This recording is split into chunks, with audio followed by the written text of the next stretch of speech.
Long ago in the land of Egypt, a nation cried out under the weight of slavery. They had no power, no freedom, no hope. But God heard their cries, and he raised a deliverer man named Moses. This is the story of the night the impossible happened. The night God split the sea. For generations, Israel lived in chains. They built Egypt's cities under the burning sun. They were beaten, broken, and forgotten by the world, but not forgotten by God. In the dust of their suffering, a promise was still alive, a promise of freedom. Moses stood before Pharaoh, the most powerful ruler on earth. He carried no army, no weapon, only a message from God. Pharaoh, let my people go. We are tired of slavery in Egypt. Who is the Lord that I should obey his voice and let Israel go? He refused. Plague after plague struck the land, yet his heart remained hardened like stone. But God would not be denied, and so the great escape began. Families packed quickly. Children clung to their parents. Over 1 million souls walked away from the empire that enslaved them for the first time in 400 years. Israel took its first steps toward freedom, but Pharaoh's pride would not let them go. When he heard the people had fled, his rage exploded. He gathered his chariots, the fastest, deadliest force in the ancient world. The ground shook under the thunder of horses. Egypt was coming.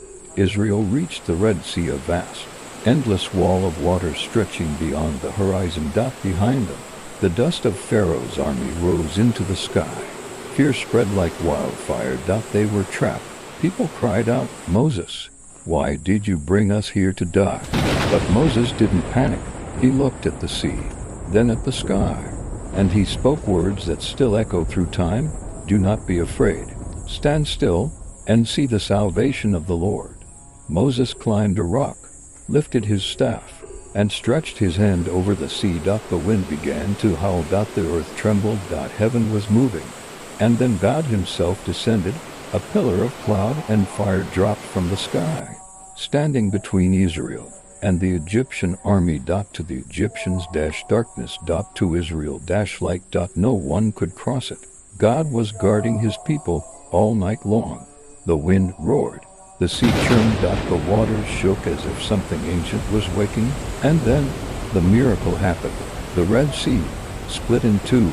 Massive walls of water rose on each side, towering, shimmering, alive with power. The ocean floor became dry ground. What was impossible became possible.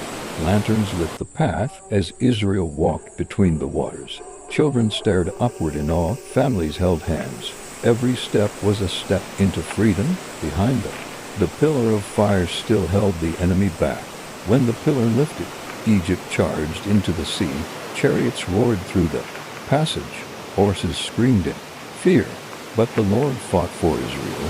Wheels began to break. Chariots crashed. Panic filled the Egyptian ranks. Moses raised his staff one last time. And the moment he lowered it, the walls collapsed. The sea roared back into place, swallowing the mightiest army on earth. At sunrise, Israel stood on the far shore, reverent in awe of the God who saved them. They lifted their voices in praise. Miriam took a tambourine and began to sing. "The Lord is my strength and my song. He has become my salvation." The Red Sea wasn't just a miracle. It was a message. When the world says you're trapped, God says, "I will make a way." The same God who split the sea still leads his people today.